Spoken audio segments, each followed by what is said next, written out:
Hey, hi, hello, welcome back to my channel. It's July, which means it's Intimidating Reads Month on my channel.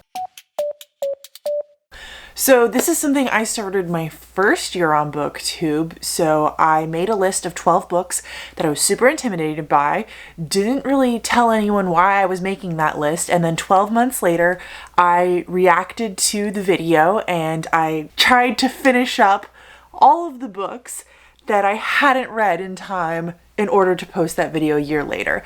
And then I made a second list. And so now I'm going to be reacting to that second list. It is currently February, so it's the end of February, meaning I have March, April, May, and June to finish up whatever books I have not read yet on that list. I don't know how many there are. I don't know what we're going to be looking at. This list could have like 12 whole books on it, but it might not. I'm hoping that I've read some of them because I basically make the list and then forget about it. So next week I will be coming out with round 3. Get excited for that. Stay tuned. Hopefully you'll enjoy, but for the time being, let's react. The first part will be a reaction. The second half of this video will be vlog style, where I am trying to read whatever books I haven't gotten to yet. Hey, hi. Anyways, hello. The blade itself. Really quickly, actually, I forgot to mention, last time I did give myself one pass. I was allowed to pick one book from the list, and if I, whatever it was, I was allowed to say, okay, I no longer want to read this one, and I'm going to be sticking with that. By Joe Abercrombie.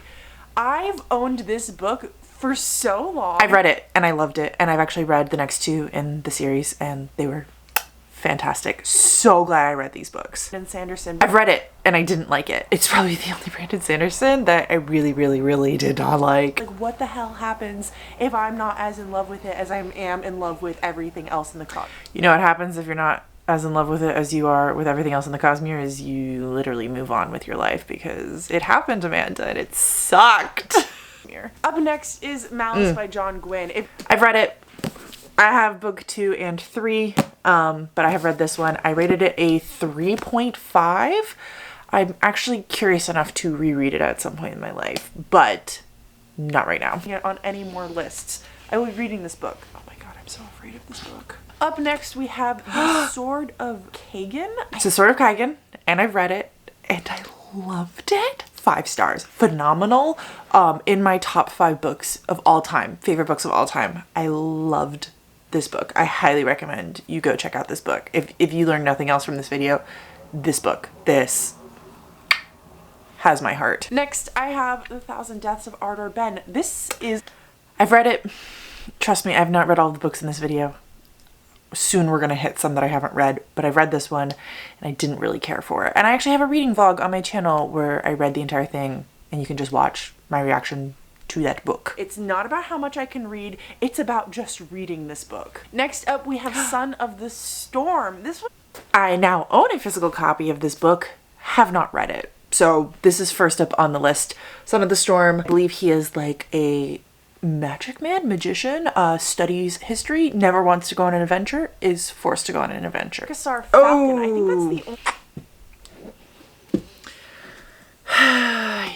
The Ichthar Falcon. So I have not read it.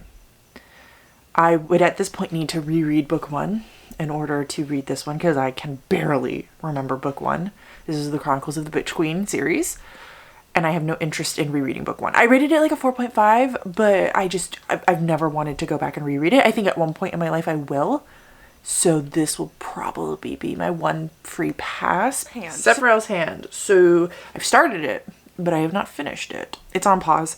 I will be getting back to it. The biggest issue I have with it is I am reading one Wheel of Time every single month this year, and they're kind of similar books, and I was struggling to keep them separate. So I just need to finish up Wheel of Time and then pick up this. Painted Man by Brent V. I don't own that, but I own books later in that series. I have not read it. I do have interest in reading it though, so I'm really excited to be putting that one on the list. So we have 3 so far, because I'm not counting the Ichthar Falcon, so 3 more. Children of Time. I wish I had figured out what the next one was going to be, because I could have probably grabbed it. But I do own Children of Time. I have not read it yet. I have been contacted by someone that we're going to buddy read it. So I need to get back with them and pick a time before July because I need to read this book before then for you all. So what is that? Four books? Is Winter's Orbit, and this, I actually just ordered this one sometime over the weekend to get here, and it's shipped, so it should be here shortly. But it's also pretty short, and it's a sci-fi as well, and it's gay, I've been told. So I have not read it, but I've ordered it, so it's coming, and I have almost no excuse anymore to not read it. Like, afraid of sci-fi, please comment them down below. I'll be willing to listen. If you recommend Dune, I will block you. I don't like that book. I've tried multiple times to read that book. I'm not reading Dune. I think that's the theme of my channel. I've said it so many times at this point. I've edited it out multiple times, but I've said it and published it. I did not like Dune. Anyways, strong, I know what this is, reason. And this is House of Earth and Blood by Sarah J. Maas. I stand by it. I felt like Crescent City, so I have read Crescent City. I felt like it was absolutely okay with an absolute banger of an ending. The ending was so good. I actually am, I currently have my hands on book 2. Book 2 just came out this month, and I will be reading that. So I feel like I should read book 2 with you all too, just for shits and gigs. If I remember to do it, I will film me reading Crescent City 2 with you all in this video, because I think that would be fun. Okay, so I've got it right. For some reason I thought this book was going to be on this list, so I pulled it off my shelf to hold up, and it wasn't on the list. So I have 2 of the books. Hold up. The only one on this list, so there are 6 books on the list. I own 5 of them as of right now. Winter's Orbit isn't here, but I do count it as owned. The only one I don't own is The Painted Man, which I do know my library has. The only one I am not planning on reading is the Icosar Falcon, and for shits and gigs, I'm going to also continue on and read Crescent City 2 with you all as long as I don't black out. Let's start reading. Hi, so I'm finally back to this video. For you, it's been no time at all. For me, I think it's been close to a month, which is bad because I have quite a few books to get through in this video and I need to read them. It is officially March 19th as of today, but I have officially started Crescent City 2, and I just want to say I am 55 pages in and I'm actually enjoying it a lot. I did not like that prologue. It was like 22 pages and it was not in like the same writing style that SJM usually does, and so it was really slow for me to get through. But once I got back to our characters and everything, I have been hooked. So I'm gonna try to knock out a good chunk of this today and then hopefully start one of the other books for this video. I am really excited about this because I know that SJM writes good sequels. Favorite books by her: Akamath, which was a sequel, Heir of Fire, which is a 3rd book in a series. For Crescent City to only have its own book so far, and now that we have a sequel to it, I'm ready to like this more than book 1. I don't know if this is going to be the one in the series that like really gets me. I'm ready to fall in love with this book and rate it 5 stars. But I don't know anything about this book yet because 55 pages apparently wasn't enough for SJM to tell me what the plot is. Hi, so it's been a few days and I have officially made it to page 200 in Crescent City 2. I am really enjoying the book way more than I enjoyed book 1. I don't think it's going to be a 5-star, but I have a better grasp of what the plot is, although I honest to God feel like I still don't even totally know. Basically what it boils down to is Bryce has been tasked by a few people in her life to investigate this girl who went missing. Everyone believed that she was dead. The prologue was like basically of her death. And then when they went to look into where the girl had been buried, her body wasn't there. And so she is this powerful fae-like creature. And so they want her, the like rebel faction who's trying to get like human rights, wants her to help fight. And because they have her brother and they want both of their powers together, also they want her back fighting for their side.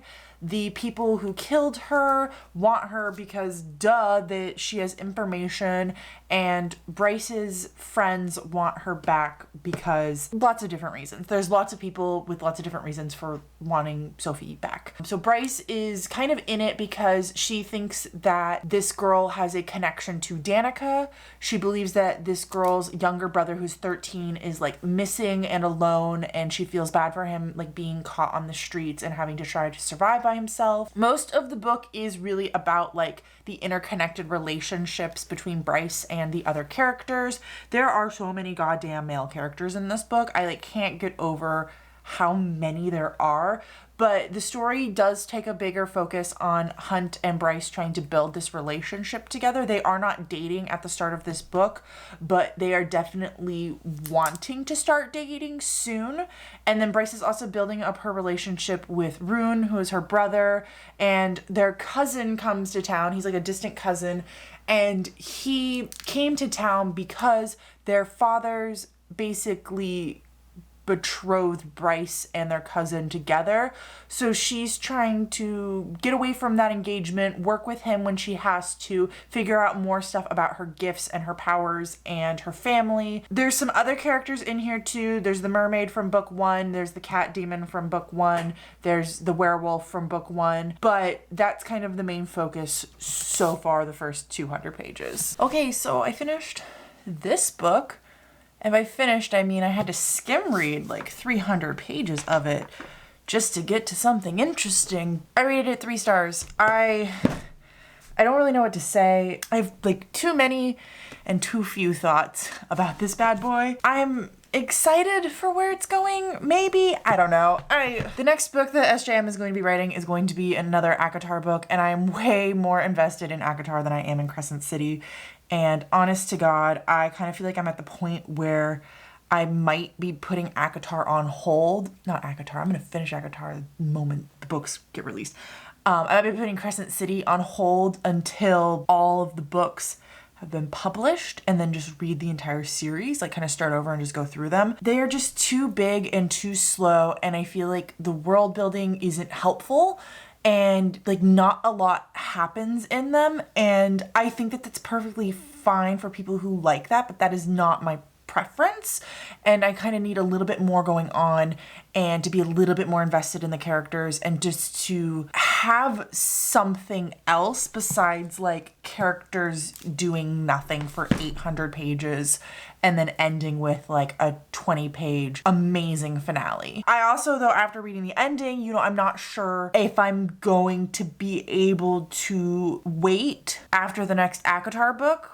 I might have to read Crescent City 3. Yeah, this is a book that wasn't even really for this video, was it?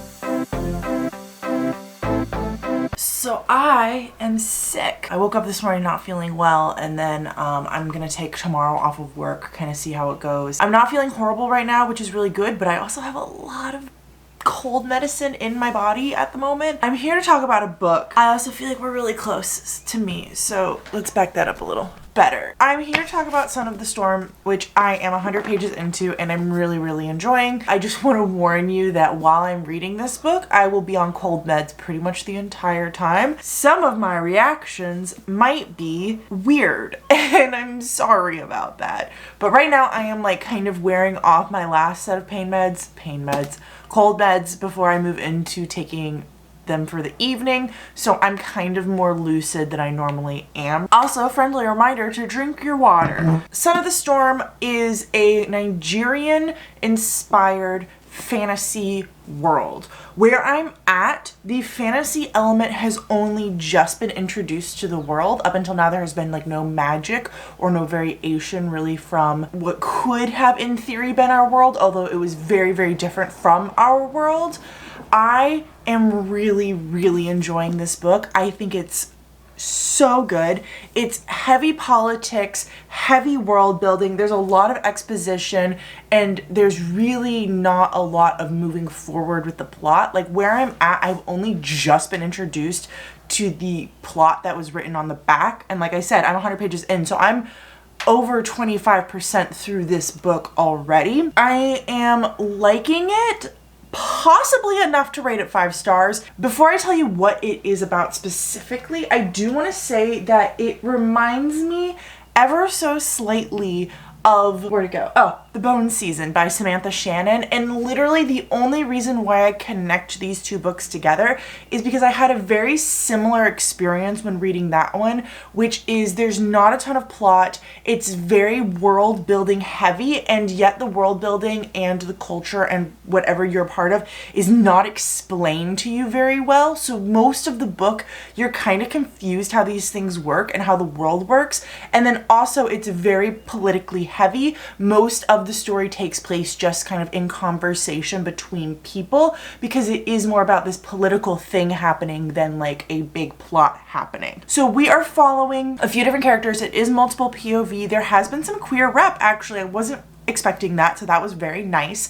Our main character is named Danso, and he is like a scholar at this kind of like a university in this the capital city, and he is of mixed blood. So in this city, lots of immigrants, lots of people have moved to this place, and they are kind of looked down upon, and they are not allowed into positions of power. And he has even mentioned that he's like the second person of his descent to be in this school in ever since it started, which has been a long time. Now he is studying different manuscripts and stuff, and he's basically studying to be a storyteller one day. So he studies all of these different stories so that he can go out and like tell them to the people. Something goes wrong, and this one specific manuscript has been stolen. Now they blame him because a few years ago it is a restricted manuscript and he snuck in to read it, and when they found him in there, they were like, no one was ever supposed to read this manuscript, and now that you have, we don't have many options for you. So they were like, we'll let you off on this one chance, but you are not allowed to talk about what you read or share it or anything like that. So the manuscript got stolen recently, and it was not our main character, but they are blaming him, and so he has been expelled from this university, and he's trying to figure out what he should do with his life. Now the borders going into the city have also been closed because someone who is a yellow skin, which I believe is what they refer to as white people, has been seen inside the city, and they thought that they were all wiped out a long time ago, and they have all these myths and rumors about the horrible things that the yellow skins did and the horrible like things that they could do with magic. And so they've been wiped out, but there are these rumors that there's one in the city, so they closed the city gates. So our main character is kind of like stuck in the city, seen as a second-class citizen, and trying to figure out what he should do. And we're also seeing some other perspectives in the work, like I said, and it's just really great getting to see all of these different POVs and what you get to learn because of it. I will say that there are definitely heavy trigger warnings for slavery and racial prejudice. I'm not going to go too in depth about how they're related to the story, but they are strong, and the author did a really good job of making them realistic and making it hard to read at certain points. Hello, so it's day 2 of me being sick and day 3 of me reading this book, and I officially hit halfway just now, so I thought I would stop and check in with you all. I am just feeling like there's a lot of exposition in this book. Like every single chapter starts off with about 2 pages, sometimes more, of just explaining the setting that our character is in and then kind of what they're thinking. There's a lot of thoughts that we get, which is great because we get a lot of different POVs, so we get a lot of different types of thoughts, and through all those connections we get to build the overall story. But I do wish there was a little bit more action, a little bit more things happening, because most of the things that are happening are people just like sitting across from someone else, and the dialogue is the conflict.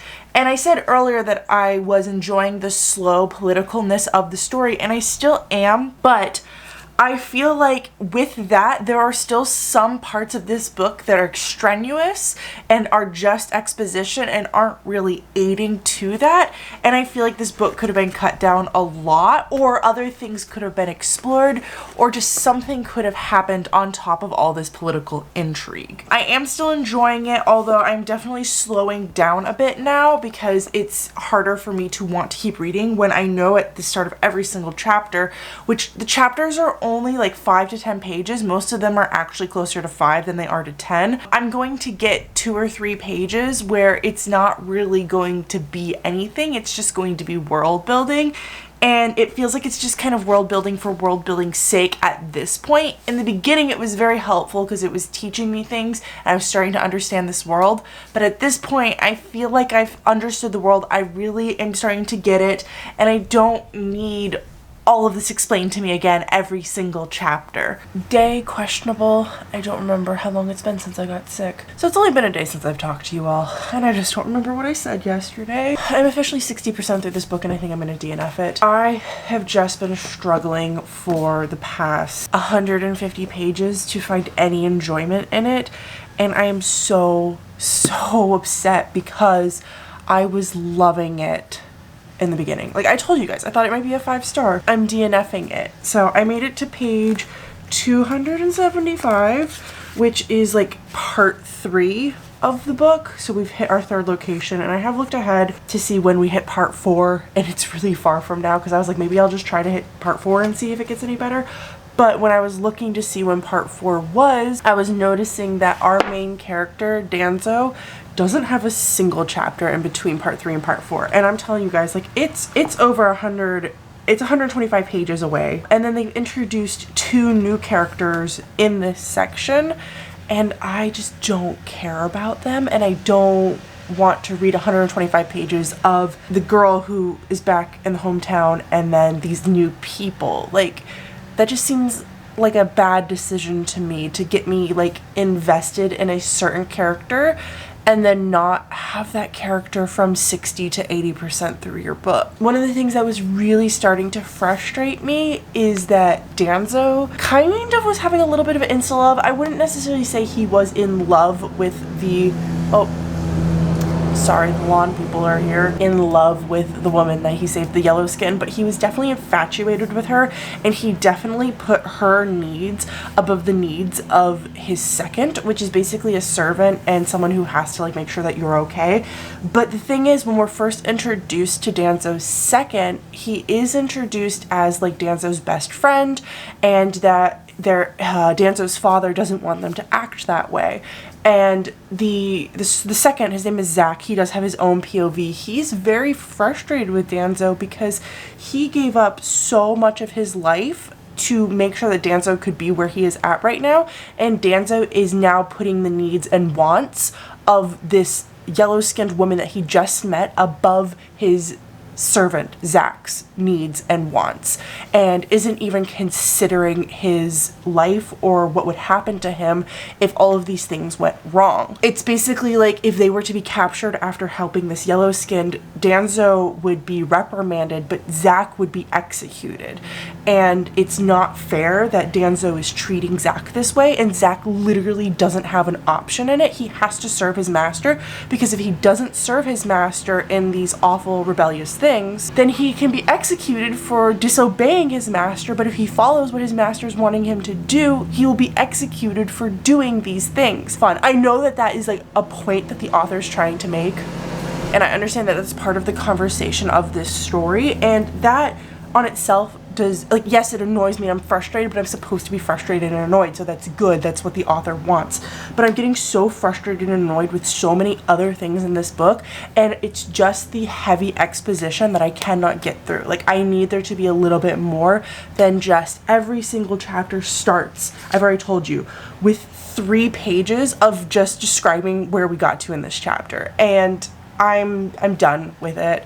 I really wish that I could have stuck it through, because I am 60% through. Ha, that was fun. And I want to count these pages read towards my yearly goal. I mean, I'm basically 300 pages in, but I don't count my DNFs towards my like page count or audio count for the month, so it means I don't count them towards the year. So I'm very, very frustrated with that. I am a little bit frustrated also with the fact that I have to DNF this book, because I think I'm also going to be DNFing Sephiroth's Hand. I haven't told you guys anything about that, and I'm not going to talk about it right now, but I am definitely leaning towards DNFing it, and I hate DNFing more than one book for a video like this. I just need to be more accepting of that and know that like DNFs are valid, and you guys are okay with watching vlogs where I DNF books sometimes.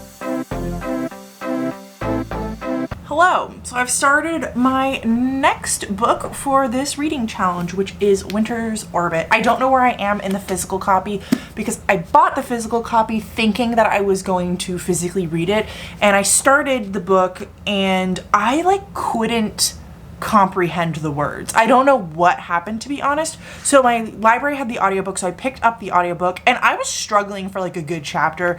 I don't know, if you've read this book and you felt that way, please let me know down below, because it reminds me a little bit of when I read Gideon and Harrow the Ninth, where it took me a little bit just to understand how the authors spoke. But once I got past that first chapter and I started understanding things and I was getting a little bit more into it, yes, I was still very confused trying to figure out who was who, and I feel like the two main characters' voices aren't different enough for me to comprehend who's talking at all times.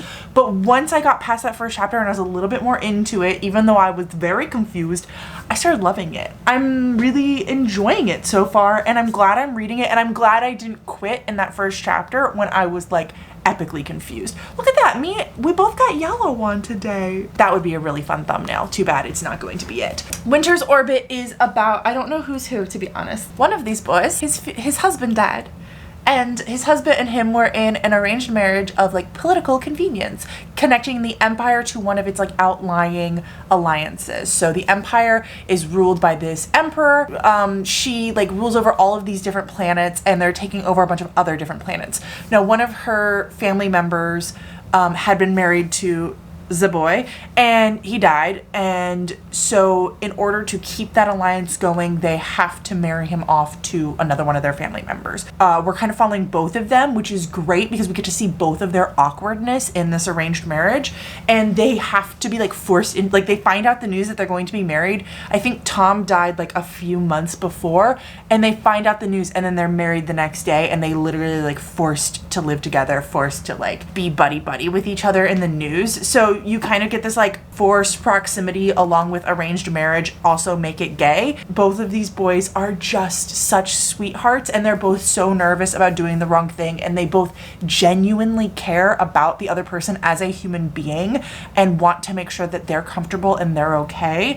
And I definitely see them falling in love with each other eventually. They are nowhere near that right now, but I see it happening, and I see me shipping it when it does happen, because I feel like it was done in such a way where we saw them physically attracted to each other, but they weren't in love with each other, but they were respecting each other mutually and just wanting the best for everything that is coming out of this awful situation. If you don't know, arranged marriage is one of my favorite tropes of all time, which is why I picked up this book, but I felt very intimidated to read it because I definitely remember it being a lot longer than this. I think it's only 400 and something pages. I'm gonna continue making my way through this. For whatever reason, I checked out the audiobook 2 weeks ago and then forgot about it. So I only have 4 more days with the audio, and it's Easter weekend right now, which means that I need to get on this and read this book ASAP. Guess who loved this book?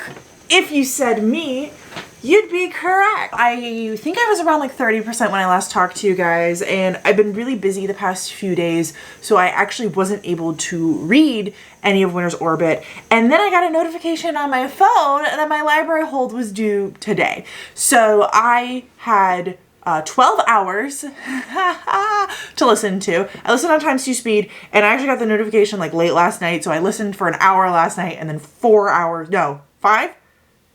hours today, and I finished it up. I just finished it, and I really, really enjoyed it.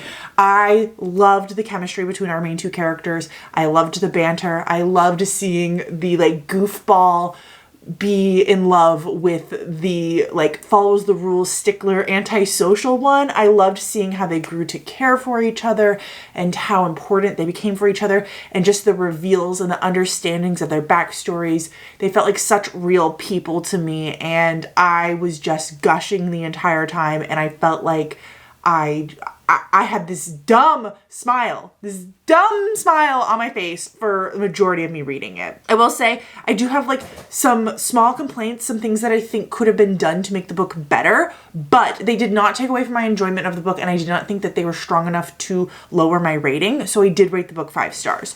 So First things first, the first chapter didn't pull me in, and it took me a little bit to get into these writing. It was a little bit more complicated than I would have preferred, especially for the kind of like fun romance that we were having. I think it just would have been nice to have like just slightly easier of a reading experience.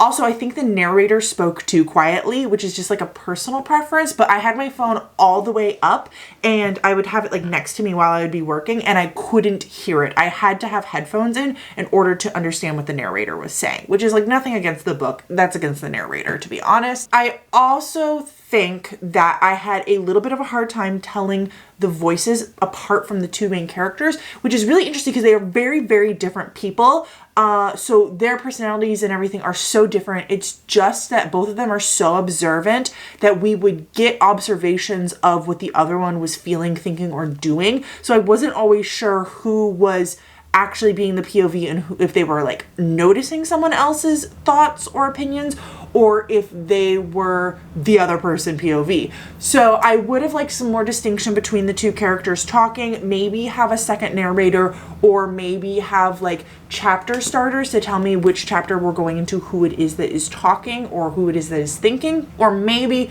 just find a way to distinguish them slightly more, because one character is very sociable, very goofy, very golden retriever energy, very much a himbo, and the other one is very much antisocial, very introverted, very anxious. And I think that you could have effectively distinguished their voices in a easier way. I have started my next intimidating read, and I think if I have counted correctly, this is my second to last one that I need to do. Unless I read one and forgot to vlog it for you, which I won't know until I start editing this video. I'm so sorry. Let's talk about Children of Time. I am actually here in the book so far. According to the audio, I'm 50% through. According to page count, I am not, but we're gonna go with audio because that is how I am choosing to partake in this book. So far, I like it, but I don't love it. So this is the story of a world where Earth was dying, and so they kind of sent out this like intelligent, I don't even know what really to call it, but like this thing that would go onto planets and make the living creatures on that planet smarter so that they could terraform it to make it a better place for humans to live. And something went wrong with this one and terraformed basically a bunch of giant spiders to take over the planet. And then hundreds of years later, humans show up to colonize, and it's their, what does the cover say? It's their final hope or whatever. And I am at the part where the humans have just now touched down on this planet. So they're going to very quickly get in touch with the spiders. And this book is not at all what I thought it was going to be. I definitely thought it was going to be much more, and maybe it will turn into this, of spiders and humans fighting for survival. But I mean, where I'm at, we've had no interaction, and I feel like even when we get to them having interactions, spiders and the humans interact and communicate in different ways. So I feel like it's not even going to be, I don't think it's going to be the story I was expecting. I think it's going to be about learning and growing and developing across species and like what is life and what is sentience. One of the things I don't absolutely love about it, and this is something I've known about myself for a long time about many books, is it has the way of telling the story where we are not following necessarily like one character or a few characters and their life and what's going on with them in a short, concise little story or a snippet of their life. Like, we're not looking at a little chunk of their life. We are quite literally looking at their entire lives. And when it comes to the spiders, we have looked at a basically one line of spiders, all of the women in this one line of spiders, as from when they were first starting out, when this thing came to their planet, to now when the humans are coming. So it's been hundreds of years, and we get little itty bitty snippets of how their one day goes. And then it goes to the next chapter, and it's just one little day of that female spider's life. When it comes to the humans, we're also getting little snippets of a rather large crew. And so I just feel like I can't connect to any of our characters because I'm not with any of them long enough to really know who's who or why I should care about them. Now the story I am interested in. The side with the spiders less so because it kind of reads like a documentary about these spiders hunting prey. But the human side I find interesting, and I really enjoy hearing what they have to say. And I'm curious enough to keep going. I have officially finished Children of Time, and so it is time for me to talk about it. I'm doing some recordings while I paint, in case you want to see what I am currently working on. I finished this last night. I didn't mean to finish it yesterday, but I just kept going, and then eventually I was like, okay, I have like an hour left, let's just do it. I'm still a little bit conflicted about what I'm going to be rating the book. I've rated it a 2.5 to a 3 star on Goodreads, and I just didn't specify after that, like why I'm doing that. I feel like if I were to go based on my enjoyment, I would rate this book a 2.5.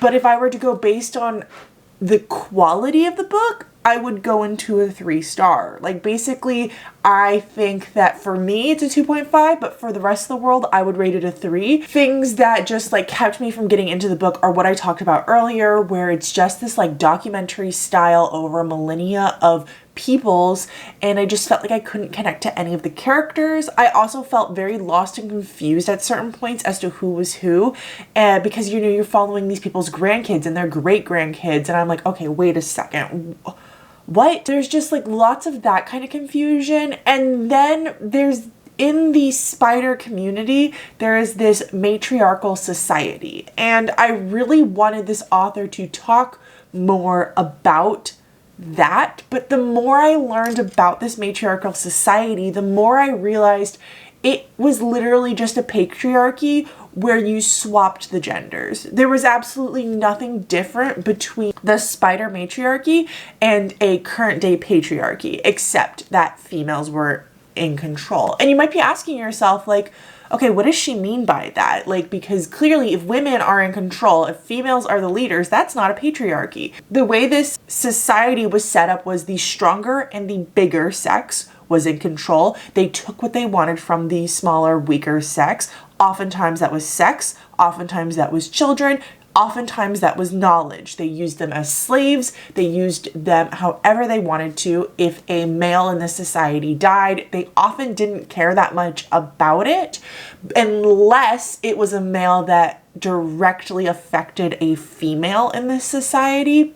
The women were not interested in raising kids or being there for their kids. They were interested in running their jobs and following their religion and building up this religion that they had basically created. I don't know about you guys, but that sounds awfully familiar. Patriarchy, where women rule. I definitely don't think this was a sci-fi for me, but I am very excited to try other Adrian Tucholsky books. I don't think I will be continuing on to the sequel. Up next is The Painted Man, although I'm still convinced I forgot to talk about one of the books I was supposed to read in this video. Anyways, in good news, I decided this morning to start The Painted Man. It's only 18 hours long, and I'm able to listen so far at the beginning to a 2.25 speed. So I think by the end, I'll probably be able to up it a little bit. So it's not going to take me long at all to get through this. And it feels very much like that white-mailed author fantasy that came out in the early to late 2000s. So I know what I'm getting into. It feels comfortable because I've read it so many times, so I don't think there's going to be any issues with me getting through it.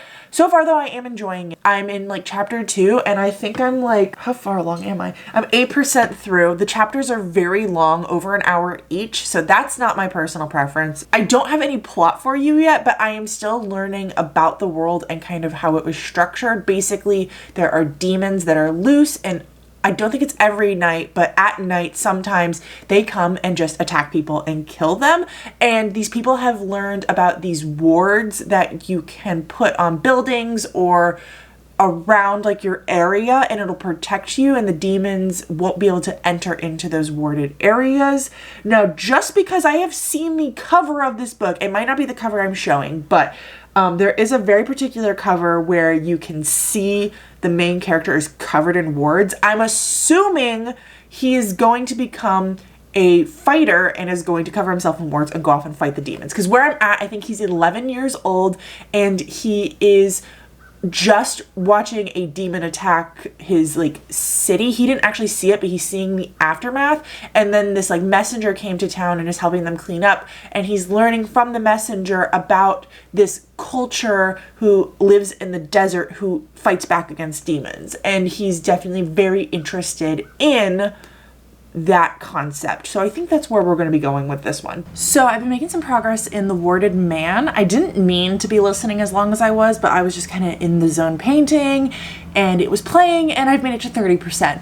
So this will most likely be the last check-in I do before I finish the book. Where I'm at, there have been a few different POVs. I think there have been 3 in total, and each of the 3 have gotten sort of like a short story character arc starting out point. I just now at chapter 8 finally came back to the first character I was with, so I think that these are going to be the only 3 that I see. We have the first boy. I believe I told you about his town got attacked by demons. His mom got injured, and he's mad at his dad and mad at the world a little bit, and eventually he runs away.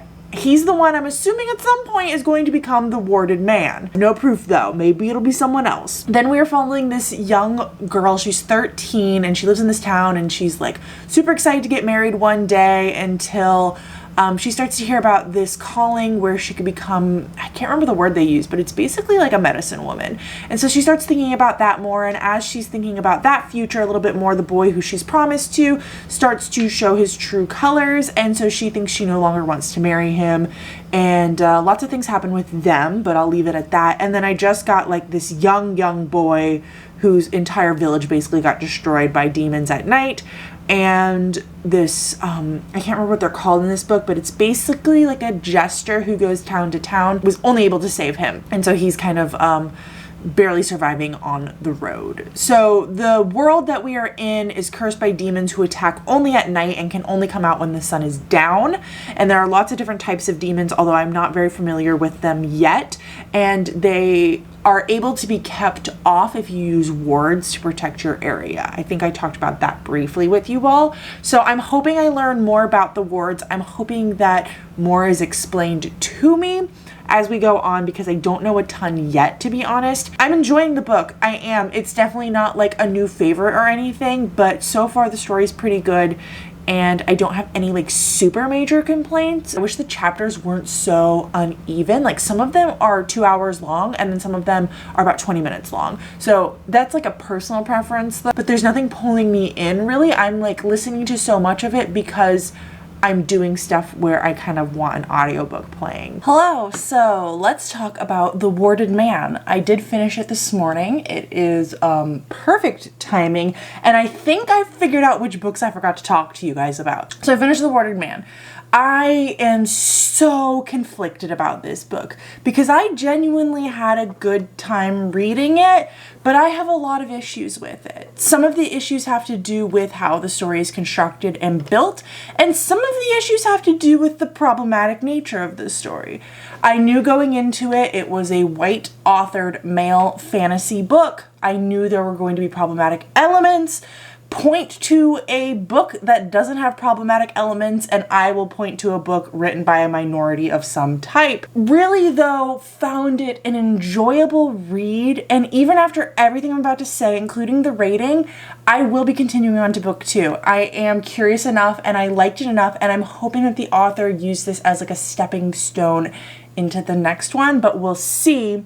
Because one of my biggest issues with the book is this felt like a prequel collection of short stories. Our character is not an adult until 60% through the book. So there's a lot of book to have like childhood stories of him growing up. And it is like you get like short kind of stories throughout of like, this is what he learned when he was 11, and this is what he learned when he was 14, and this is what he learned when he was 16. You don't get him being the Warded Man until 75% through the book. So it feels like a lot of book where you don't have him being the warded man or any hint as to what the warded man is going to be until 75% through, and then you don't have our three main characters really meeting until 80% through the book. So it just was so much book of not book to have it be what it is. What I enjoyed about it is I did actually really like the characters. I felt like the writing was easy to read and easy to get through, and I enjoyed some of the things that he did. I feel like the world was pretty unique. It reminded me a little bit of Robert Jordan's The Eye of the World. There was definitely some influence from that, but I feel like having this demons attack at night and there are these like wards that you can place that will keep them out, but the demons can get rid of the wards unless you make them permanent and stuff like that. I feel like that was a really unique idea. I like how he had these like messengers that went between the cities and they were the only ones who weren't afraid of the demons or were afraid but knew how to basically fight them or survive, and how people had adapted to not being able to get around anywhere within, if it was longer than one day to travel. Some of the problematic nature, really there are two things that it kind of boiled down to. One, I'm pretty sure our author has never really spoken to a woman. I think he's met some women, but I think when they spoke to him, he wasn't listening. One of our three main characters, one of them is a woman, and she goes through a lot in this book. And the way she reacts to some of the sexual assault is, I don't think, how any woman ever has reacted to sexual assault. There is unfortunately a rape scene in the book. There are multiple attempts on this woman's womanhood, and there is a successful attempt. It is not on page, but you do see the aftermath of it, which I think he did a really good job there writing how she would have reacted, until it was like the night after the attack happens, she loses her virginity, which she puts a huge emphasis on the entire book.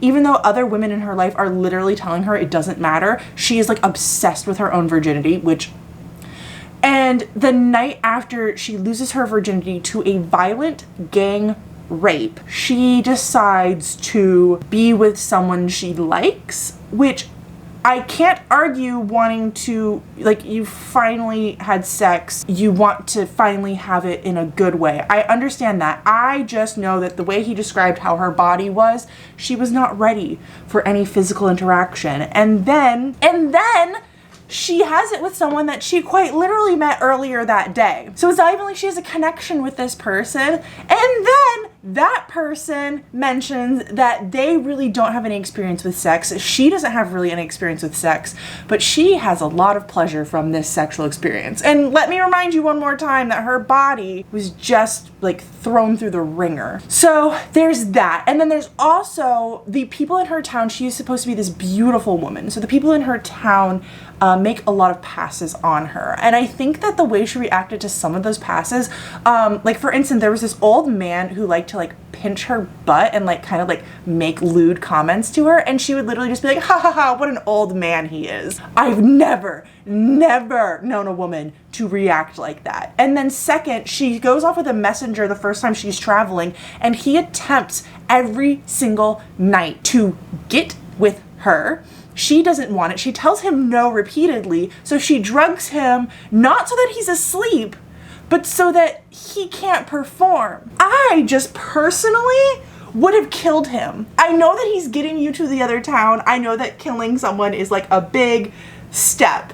But honey. Anyways, so I feel like there were times where I really liked her. Her name is Leisha as a character. And then there were times where I was like, this is so obvious to me that a man wrote her. Beyond that, the other problematic element comes in with the desert dwelling society. It was very stereotypical what white fantasy authors think Eastern Asian cities are like. The women are basically slaves to their husbands. They're completely covered head to toe. They do all of the work. They do all of the labor. A man who can't fight is seen as a cripple and is seen as lesser and is not worthy to be spoken to by other men. All they care about is fighting and destroying people, and any outsider is bad. That rubbed me a little wrong too. And I went on Goodreads, it rubbed a few other people wrong, so I'm not the only one. Beyond all of that, I think the story was decent.